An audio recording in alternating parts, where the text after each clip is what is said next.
Before we begin today's show, today we want to give a big shout out to Buzz TV. Buzz TV brings you their own spin on Android devices like the NVIDIA Shield and the Amazon Fire Sticks, taking software to the next level with their own app helping you stream anything, anywhere. Buzz TV listens to you, the customers, and consistently brings you the latest and greatest when it comes to hardware, software, customer service, and experience right out of the box. And to find their products, guys, make sure you guys do go to buzztvglobal.com. Don't forget to click the link in the description below to get yourself the latest Android device right from Buzz TV. With all that being said, let's start the show.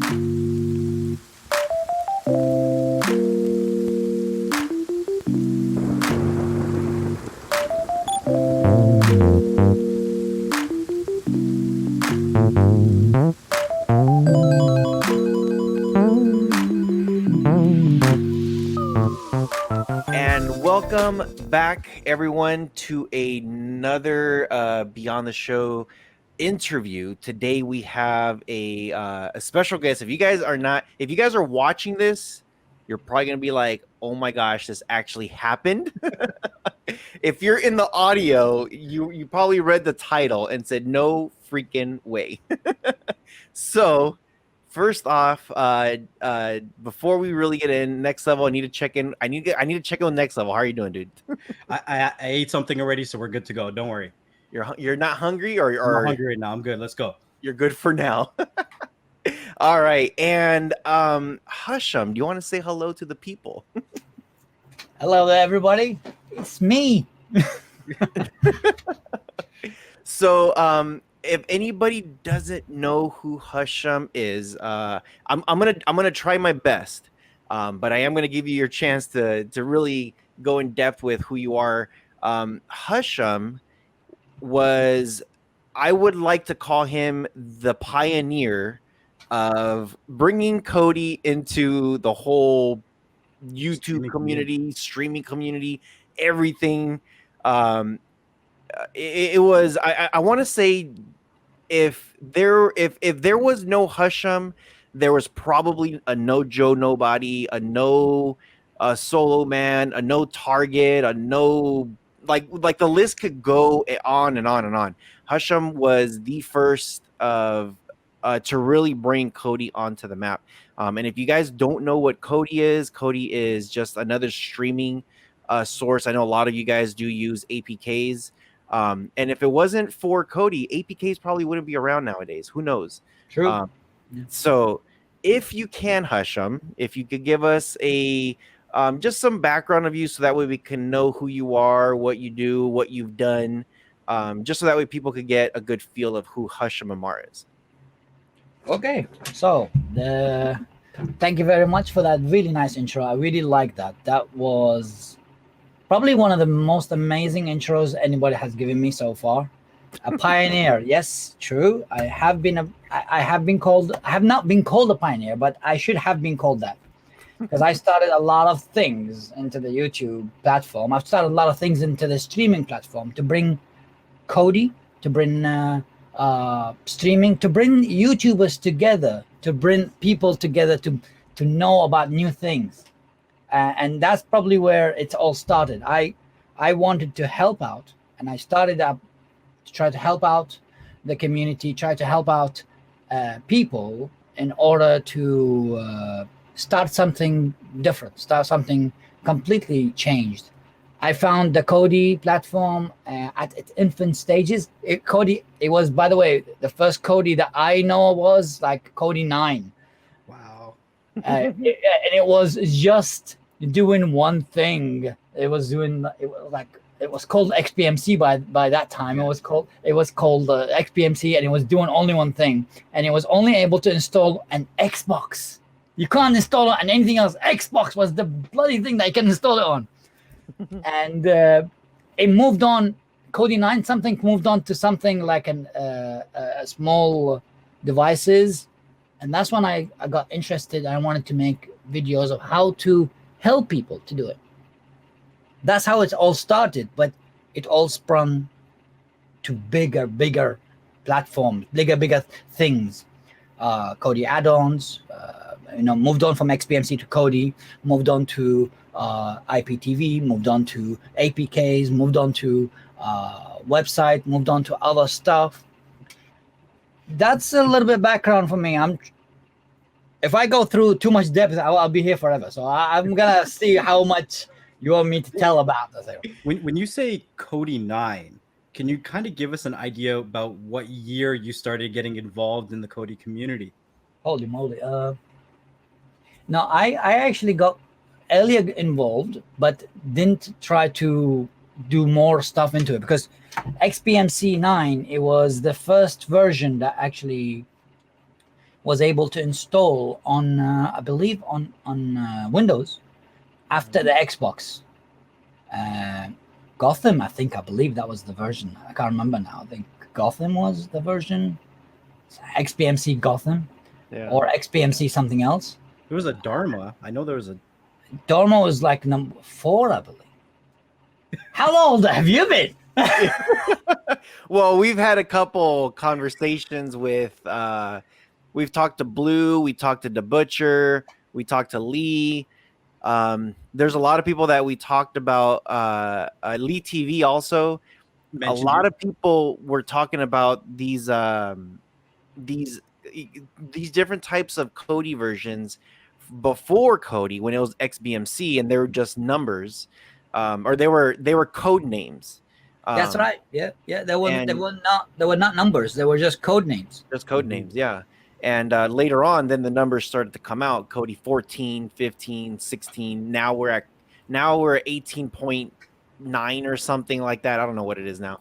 18.9. Yeah, 18.9. Oh. Yeah. So he knows, and actually this is funny because he is not really a Kodi guy. He is an APK guy.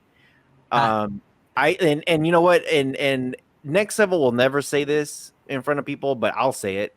If it wasn't for Next Level's file link store, there probably wouldn't be a scene of APKs. He was the one actually that brought it the way it is right now. He was the one that started the whole thing. There's quite a few people. I'm not going to take the credit for that. I mean, New Tech has a great file link store. There's a couple other people, Electrical MD. But from the beginning, I was working with the developers of FileLink and New Tech and all those people. So I've been around since the beginning of FileLink, trying to get that scene running for everybody. So, but yeah, enough about me. Yeah, but see, the only reason why he knows about the Kodi stuff is because of all the interviews we've had now. So he's just like, what about Dharma? Because that's, I want to say Blue might have been the one that Blue was the one, right? Yeah. Yeah, Blue's been around for a while. Yeah.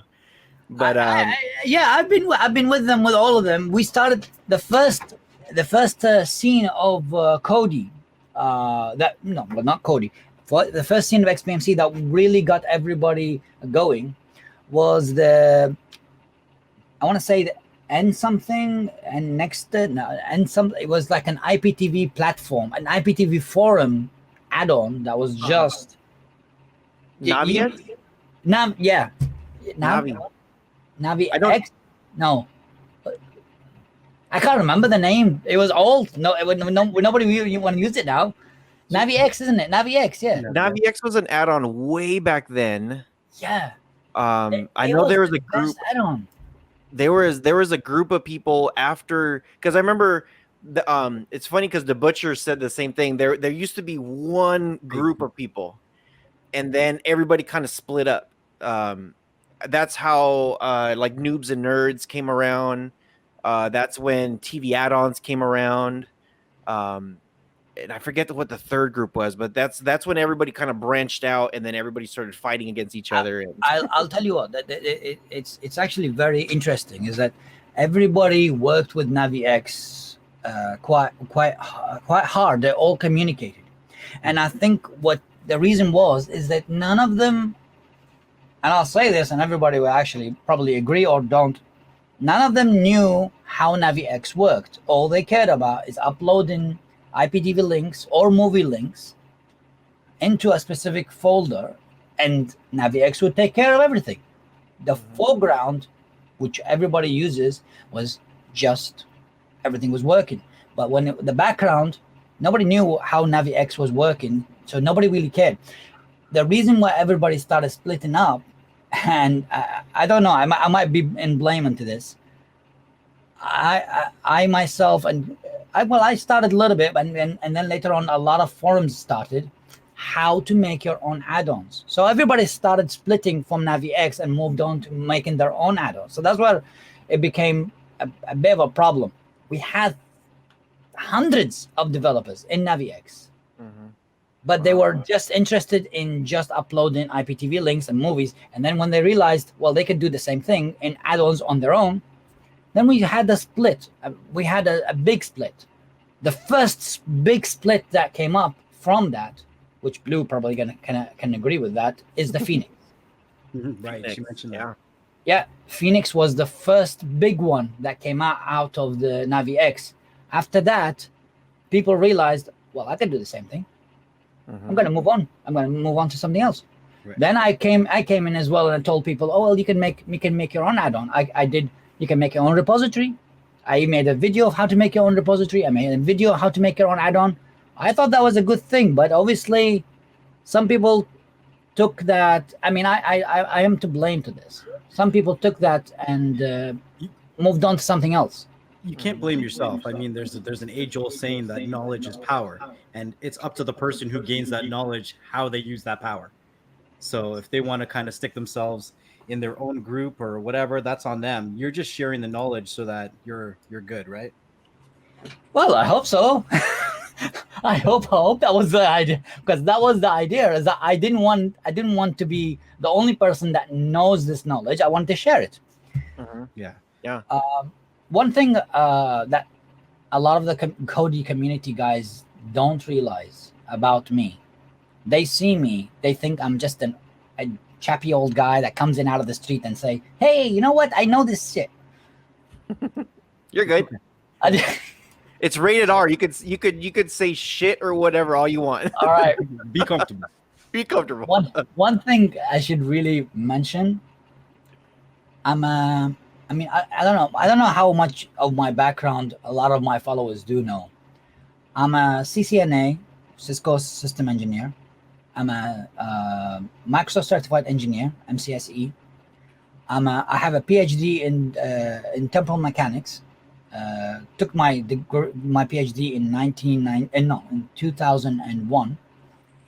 I've actually studied more books than I should really do. I have a very big electronic background, as well as computer background, as well as just other knowledge. And I did it knowledge for the knowledge sake, not for fame. Right? That's why I did not want to tell anyone. I did not want to tell anyone that I have all that. I didn't care. But when I saw that there is knowledge on Kodi, I wanted to share it. I found something, I shared it. I found something, I did a video. As soon as I found an add-on, I told everybody about it. As soon as I found out, as soon as I found out how to make a wizard, I did a video about it. Hey, you can do a wizard. Yeah. Now I wanted to say right now, just listening to some of the stuff, because I didn't know that you knew all that stuff.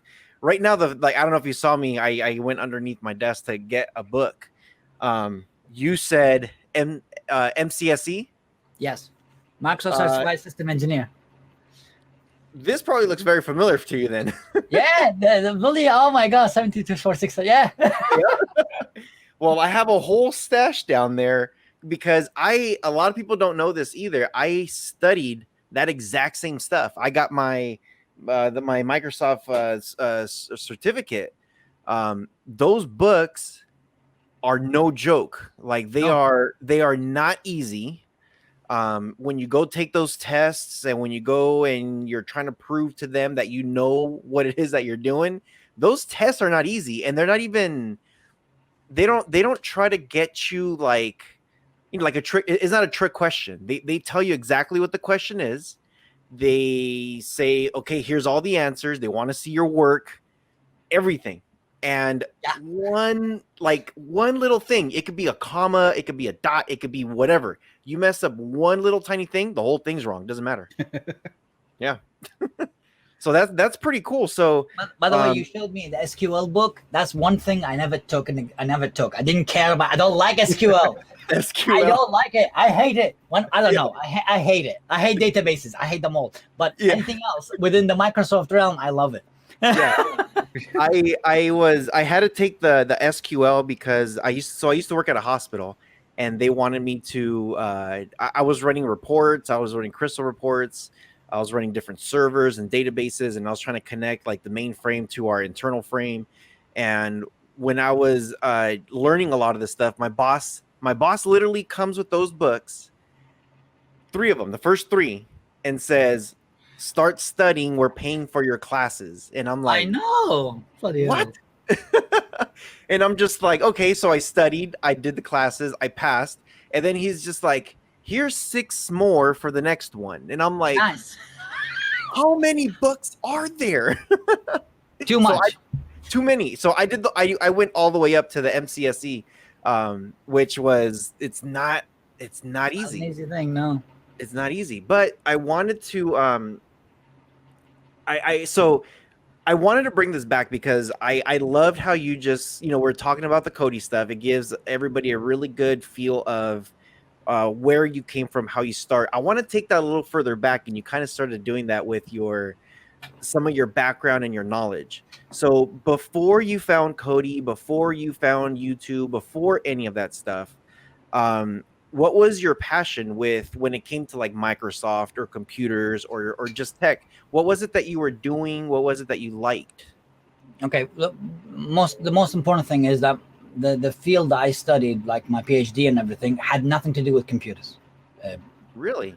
No, it's PhD in temporal mechanics. Nobody cares about computers.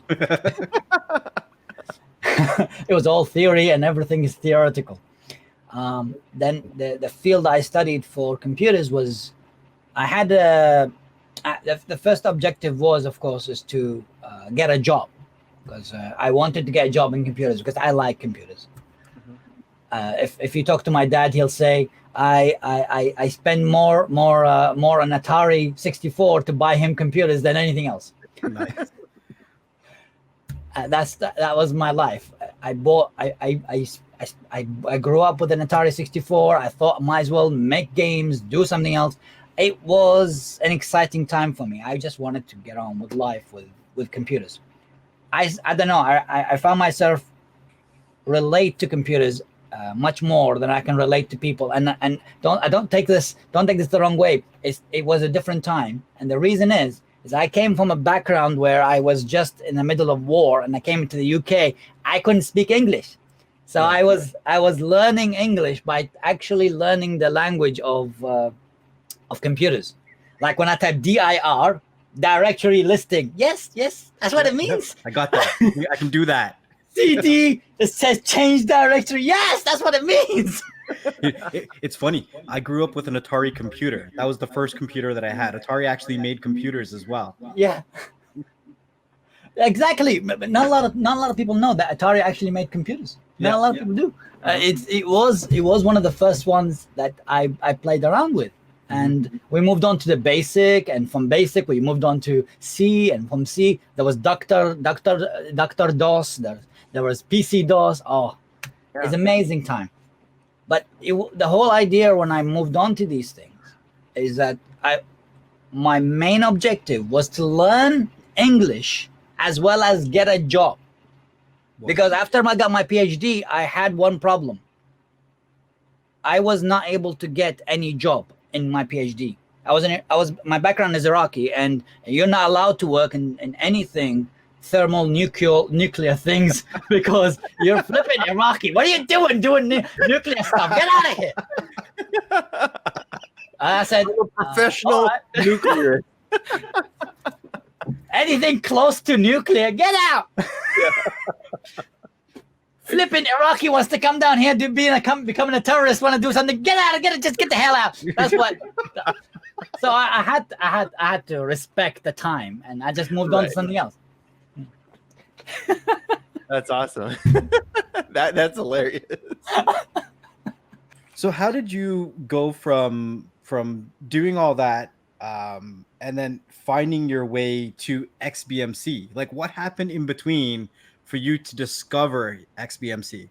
Okay, so this is how it. I mean, I knew about XBMC a little bit because I was watching. I wasn't watching any videos or anything like that.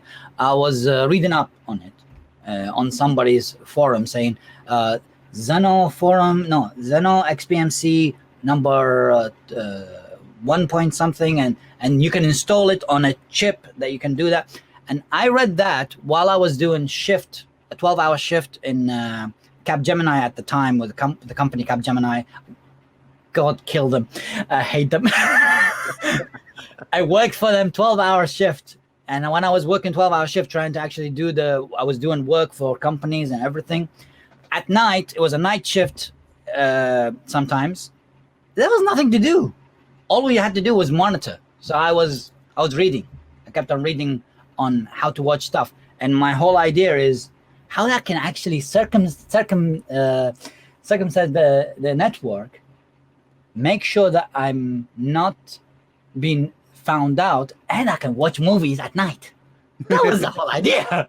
I'm sitting in front of like seven monitors in front of me, monitoring computers for corporation. I wanted to change one of the monitor to watch videos, but without telling my boss. Enter XBMC. That's how it got on. I mean, that was the first clue I got into it. Then when I found out that you can't do much on it, you have to get an Xbox to install it on, and you have to get something else, or you have to get what's the other thing that you have to get? The small boxes. Raspberry Pi. Sorry. Raspberry Pi. Raspberry Pi. You have to get a Raspberry Pi. So I actually bought a small Raspberry Pi, about this size, this big size, like one of the small ones, and I plugged it into the monitors and I started watching. I was so enjoying myself. Started watching movies at night, and I kept on thinking how I can actually get more. It was NaviX at the time as well. Nobody caught me. Was NaviX the first add-on that you used? It was the first successful working add-on. There was other add-ons, but that was the first successful working add-on. There were other add-ons. For example, the other add-ons that I was mainly concentrating on, being an Iraqi, I needed Arabic ones for my mother. It was another thing. So I needed Arabic stuff. There was no satellite dish. There was no IPTV. There was nothing like that. So I needed something to watch live TV for my mother. So I wanted to watch Arabic add-ons. There was a lot of things from, you probably know, Shani. Shani has done amazing work for the Arabic community. He's done a fantastic work. I'm not even sure if he's still around, but he probably is around under a different name. I hope he is. But most of the add-ons that we are still using today is based on his work. His work is phenomenal. He created the code. He created the background. Most of the work still use it until now. And what Shani did is like he made an Arabic community add-ons, but they were always dying. They were stopping them all the time. So he kept on updating them every so often, and that's when I got to know about other add-ons. So that was the other add-ons. I used to watch Arabic channels a lot. Not that I understood anything of them or even wanted to know what the hell is going on. I just watched them for my mother. Yeah. Right. You're like, I'm a Hi, new Mom. citizen. Yeah, hi, Mom. I didn't blow anything up, I promise. That's crazy, man. So I would say for me, one of my first add-ons that I used within the Kodi was Exodus. Wow. And that was, was it? No, I'm sorry. Genesis. Yeah, before Exodus. that was Lambda's first series of add-ons that he did, one of the first. But I do remember Genesis was way back then, and when I got into the community, I remember back then a lot of those add-ons, once they started to work, they worked amazing. No issues, no buffering, nothing like that. What would you say what caused the problem where I know all of a sudden we saw a bunch of add-ons everywhere, but what would you say was the root cause of all of a sudden the add-ons weren't working as good anymore back then? I think the biggest problem is that I mean, when Genesis came out, it was not even before Genesis. When that came out, it was such a big hit that even Hollywood movie actors was using Genesis and programs Kodi in their homes, and they were even putting it on the back screen when they were doing a live show. I remember, I still have these recordings. Wow. I don't have them right now, but I can actually send them over to you. Yeah. I've seen videos of actors, directors. They were watching, and they were just. It was such a big thing that it became such a big thing that it got noticed by everybody. Mm-hmm. Everybody thought, "What the heck is going on?" But it all broke because it was a bubble. It was. It kept on.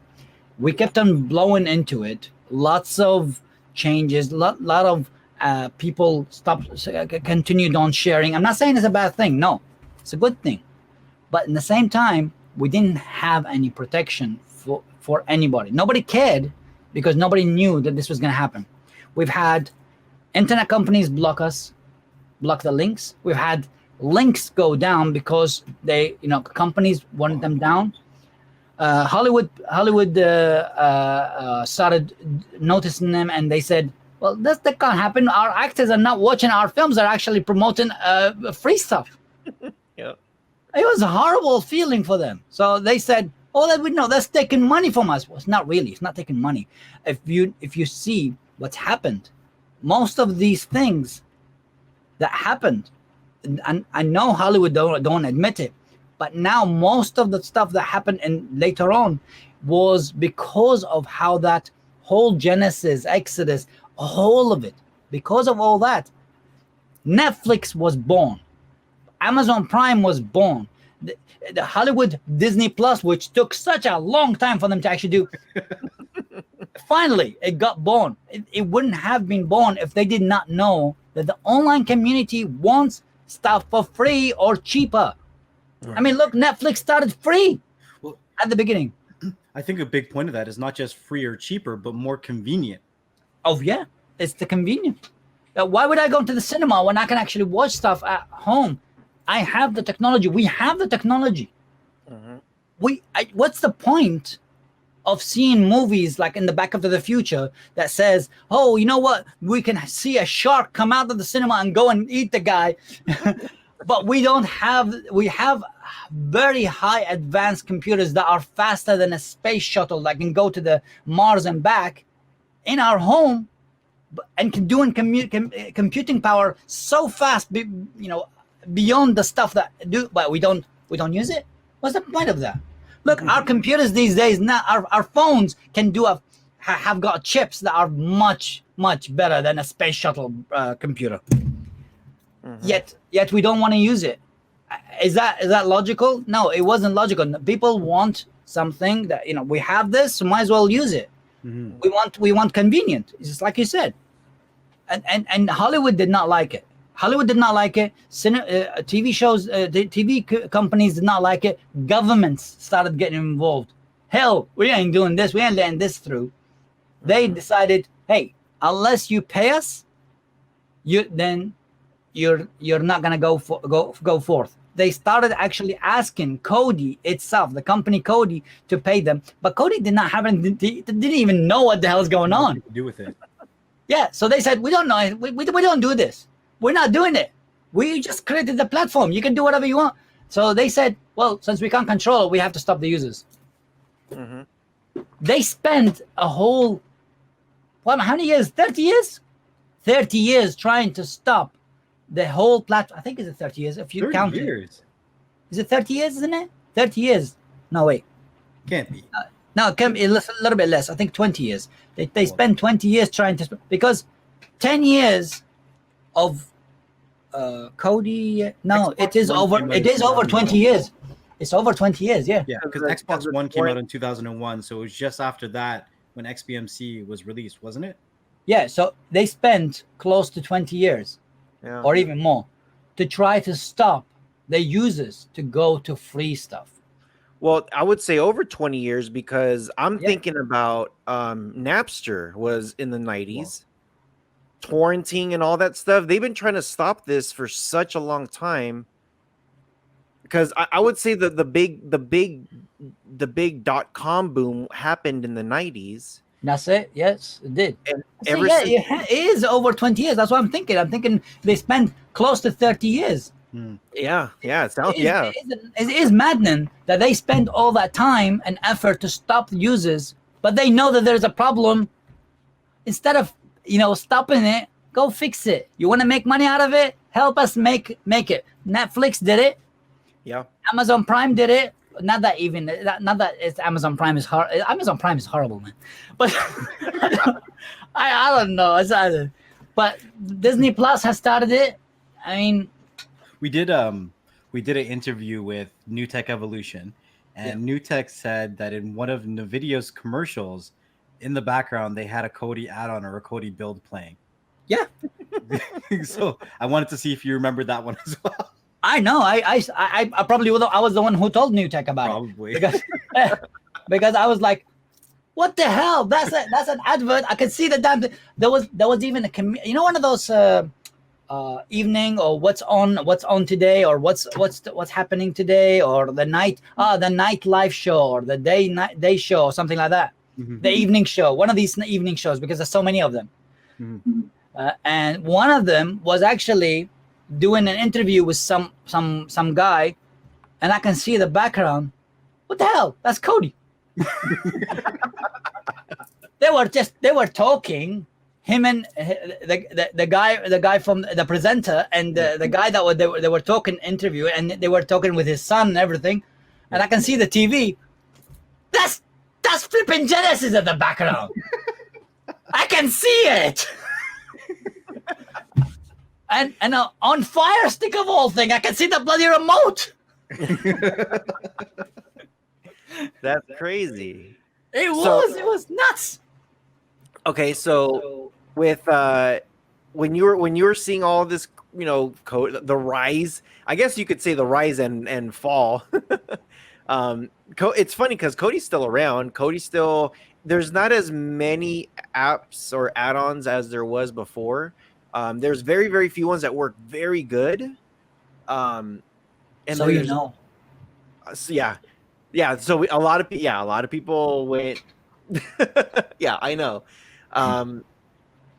When all this was going on, what led you into then YouTube? Okay, YouTube was an accident, complete accident. I was not a YouTuber. I did not want to be. That was not my intention. I mean, I had no idea that I was going to come down here and say, hey, you know what? My name is Hushammemar. That was not my intention. Mm-hmm. My first video, YouTube, was actually a complete accident. I came in and it had nothing to do with XBMC, had nothing to do with Kodi, had nothing to do with anything. It was, you'll laugh about this. I bought this Chinese knockoff of Samsung S6. And I bought it. Samsung was selling it for $600 at the time. I bought it for $20. $20. Wow. Okay, I did pay the shipping for 50, but it worked out like 70, but still was cheaper. Mm-hmm. And I got it, and I showed, look, there's a video. This is how it is. It actually works. Now, I had no intention of selling it. I just wanted to show people that they can do the same thing. They can buy it.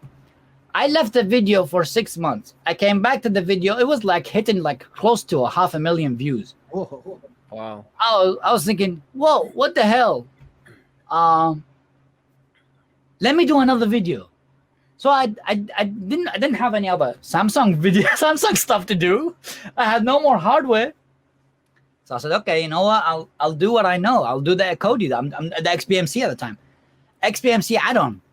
okay, guys, you can watch this XBMC add-on, and you can watch videos on it, and you can press this, then you can press that, and at the background, because I didn't have that, I wasn't like that. At the background, my kids were shouting, my wife was cooking, the Hoover was on, and you can hear that in the background. That was my first video of XBMC, and You were people. showing your face at this time as well? I wasn't showing my face. Okay. I wasn't. It took me close to a year before I started showing my face. And if you could tell everybody in the Kodi community, I was the first one that showed my face. I didn't really care after that. Is this gonna go on YouTube? Yeah. Okay. Hi YouTube. I'm back. Here I am. Yeah, I didn't show my face at YouTube for a very long time. And when I did show my face, I just felt relaxing, therapeutical actually. Yeah.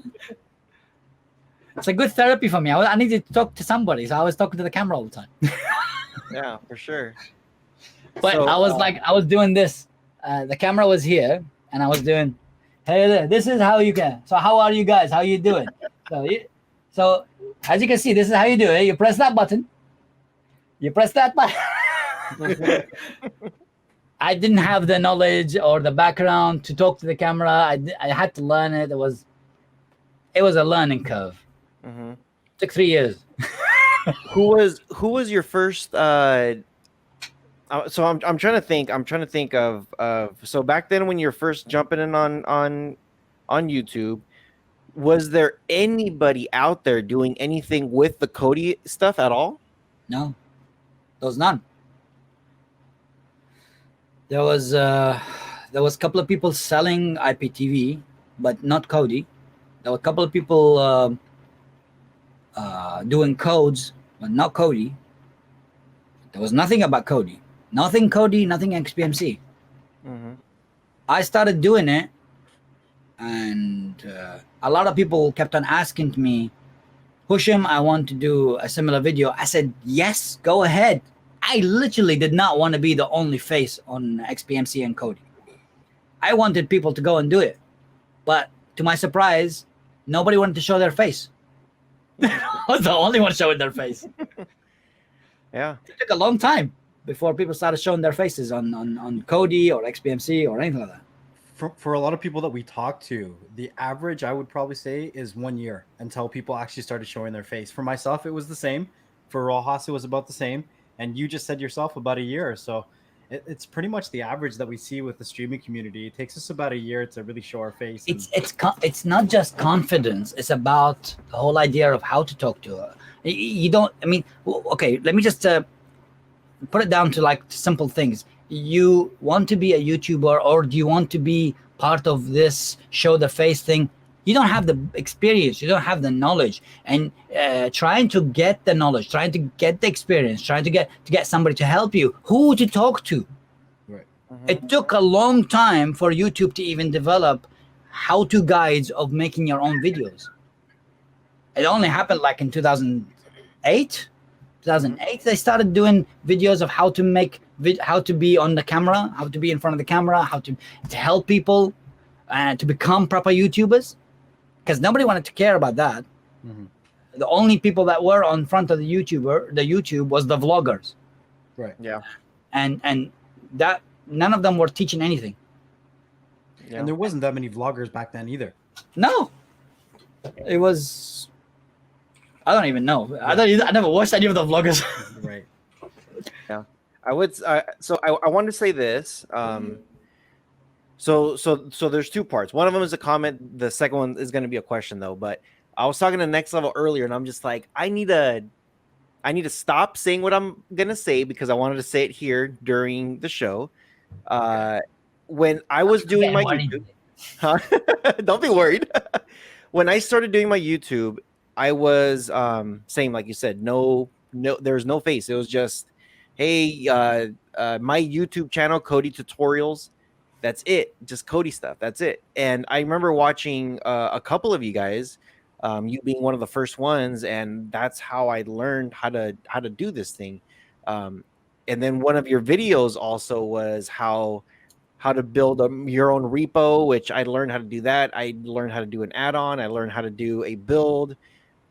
Within time, I ran into like Solus and with the henchmen, with Goodfellas, and yeah, there's quite a few guys back there. Bob with the Goodfellas, Wow. Skinny Rick, a bunch of those guys, which I still talk to now. Um, I remember when I was learning all that stuff, like you said, you have to go on YouTube and how do I do this in front of a camera? How do I do that? And if whoever is out there listening to us, I hope you guys do come to YouTube and watch the video of this.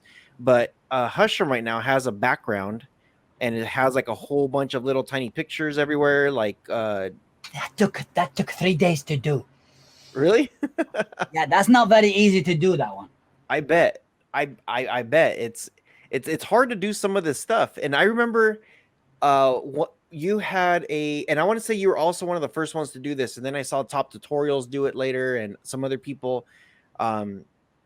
You made it look like a news station where you had like it looked like a desk in the front.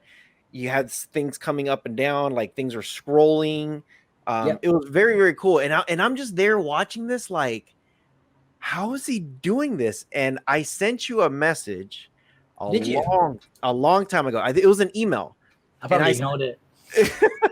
And I was like, and this was my first email to you. And it was, I want to say back in, oh man, 2016, maybe. You know what? I think that's probably why I got your name. You know, when you called, when somebody told me Rojas, because I think I replied to that email. Mm-hmm. Did I reply to that email? Did you get my reply? Yeah, you did. And it was it. So my question was, how did you do all that? Like, are you setting stuff up in your room? Do you have this? Do you have that? And you said you need to get a green screen. Yeah. Once you have a green screen, then you could program stuff. You could use different types of programs to create stuff in the background, to loop into this and to that. And I was like, man, you know what? I'm gonna learn. And then I just started to continue to do it. What's interesting was it wasn't until I got Adobe Premiere Pro, and After Effects and all that stuff. Well done, by the way. I like it. I was like, you know what? I'm like, I remember Husham said you could do this. I need to start learning how to do it. So last year, 2019, I started to learn how to do all this stuff, how to do the intros, the outros, how to make custom videos like that.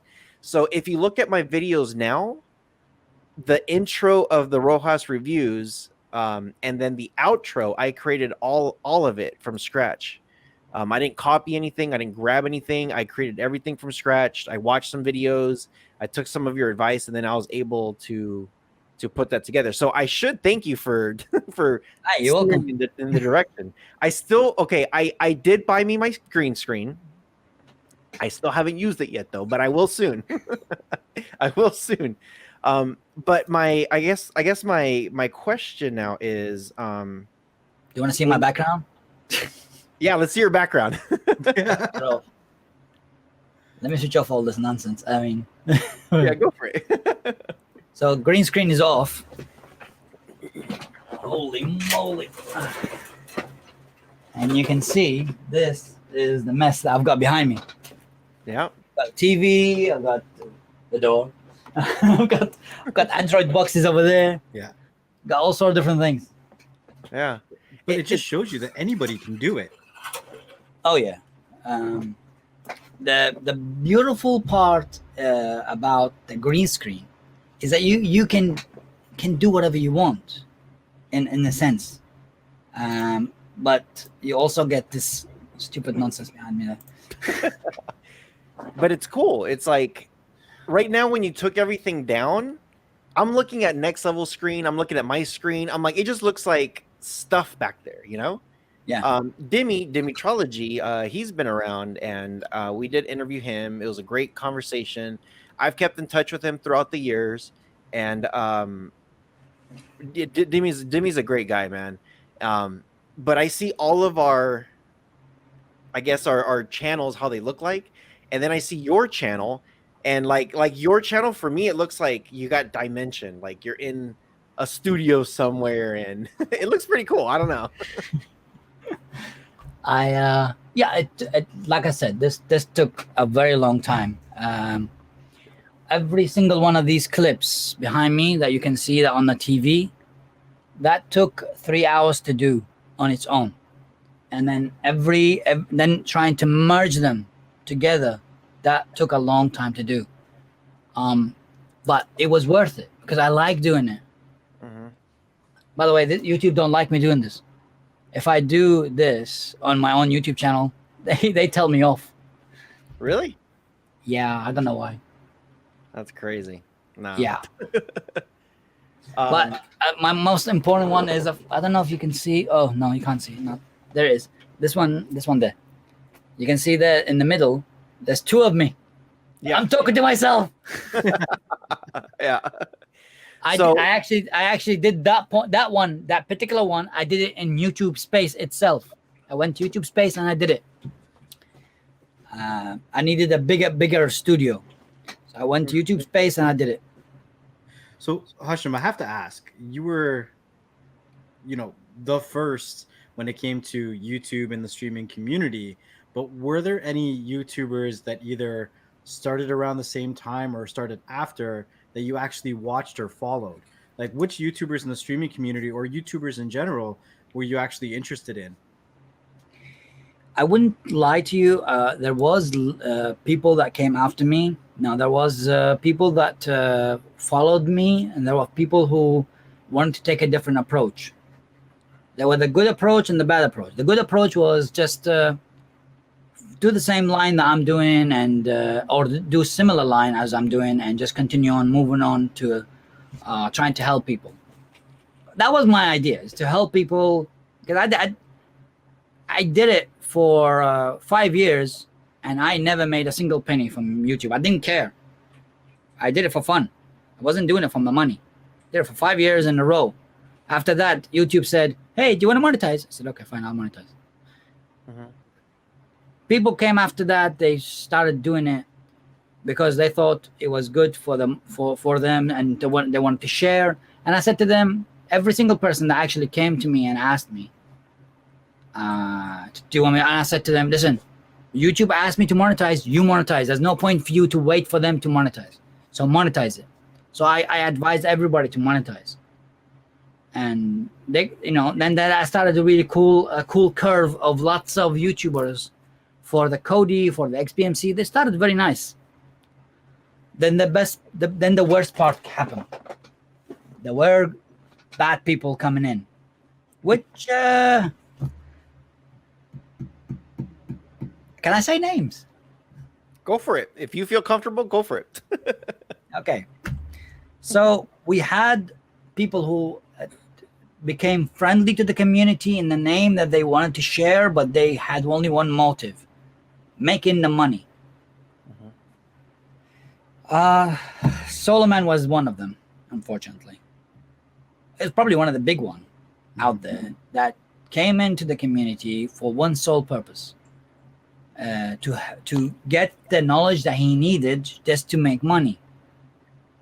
Yeah, fair enough. This is, if you want to start a business, fine. But he started a different approach. He made how to jailbreak an Apple TV 3. There is no such thing that you can make a video or instruction for jailbreak an Apple TV version 3. There is nothing. There's no way you can do that. Mm-hmm. Not a single programmer out there in the world can jailbreak an Apple TV version 3, but he made it. He made the video. He didn't do it. He just collected a couple of videos and he said, "Here you go, this. Oh yeah, that's it." And he called it under the name of entertainment. Mm-hmm. He had 3 million followers on that video, and he had 600 subscribers following him because of that video. He got the subscribers, he got the followers. That was the whole idea. He wanted to do something to, to approach. Then he did another one with I forgot the guy's name, but the other one. PayPal is gonna go down. I don't know if you saw that one. PayPal is down, man. PayPal on December the 12th, PayPal is gonna get shut down because of all the nasty things that is done. PayPal is down. Don't use PayPal anymore. What the hell was that video all about? It got 1.2 million hits. Wow. And people were asking, what's going on? What is this video about? But it was basically, he called it under the name of entertainment. Not a video guide, not a technical guide, not an educational guide. That was the thing. You said about other YouTubers? Yeah, there was other YouTubers. I saw good ones and bad ones. But there was so many YouTubers that came into the Kodi scene, the IPTV scene. I can't name all of them, but I can tell you this. I helped a lot. And I hope most of them appreciate my help. Apparently, I didn't even know, but I helped Rojas as well. But there we go. You did. You. I think that some YouTubers, if they're having issues with strikes or being shut down, they've also reached out to you. Is that true too? I can tell you that the numbers is of over 50 YouTubers that asked me for help on the strikes. Over 50. Over 50 that I can remember. I can't remember. There could be more. I've been around for a while, and anybody that needed my help, I would help. I don't care. I would help. I never cared for the fact that anybody should be out of the platform. Your voice must be heard. Hey, you're doing a good job? I'll help you. You get a strike? I'll tell you how to get out of it. And 8 out of 10 times you do find a way out of it. I do find a way out of it for the guys. But unfortunately, there has been some bad cases.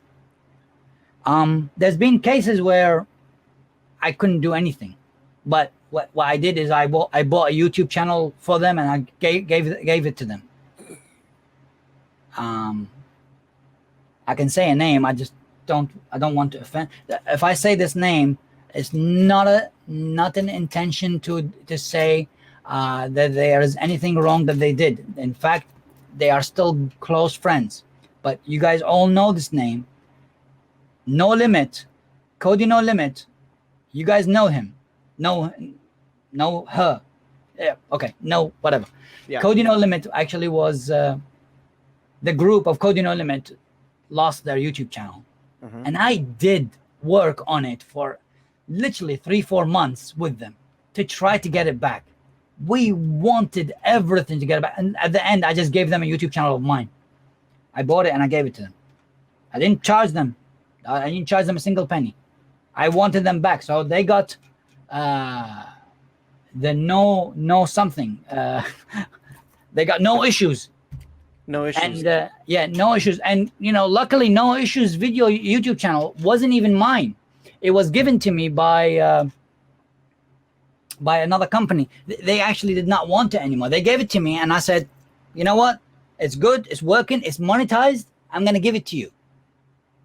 I didn't want. I mean, I could have kept. When my YouTube channel could have gone down, I could have kept that one. But no, I gave it to somebody in need.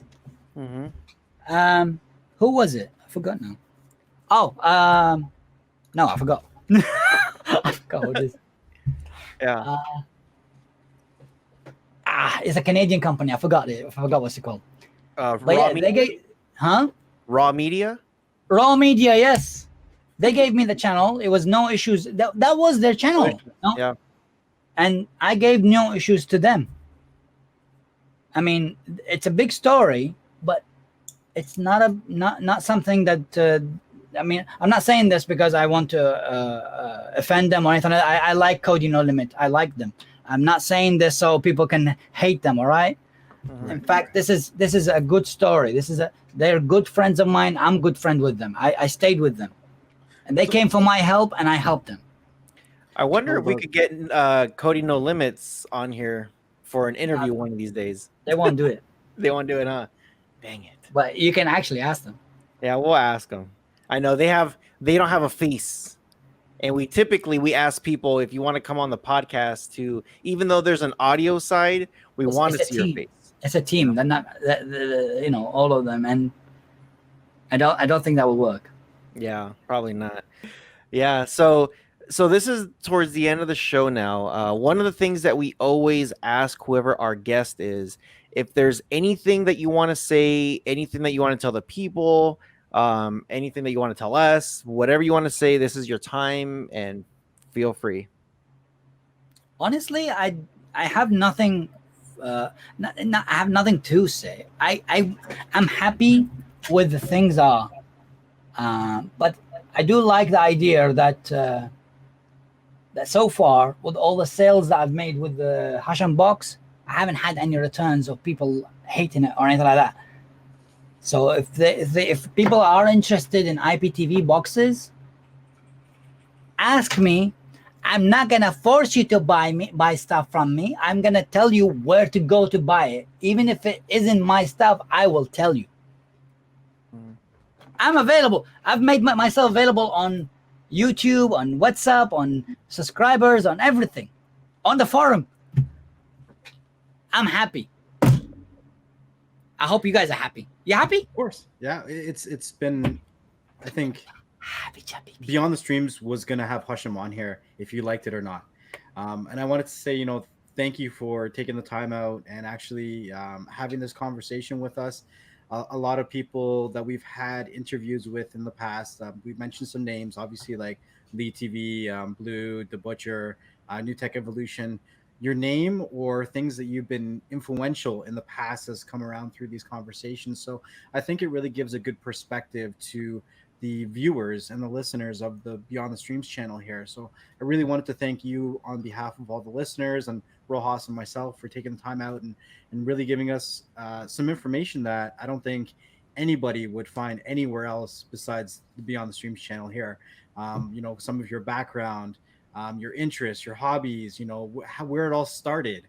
And I mean, literally where it all started, because if there was no Husham, who knows what the streaming community, at least on YouTube, would look like today, right? So a big thank you. And I hope to see Husham again on the Beyond the Streams channel soon. So it was great to come down here. It was nice to meet you guys.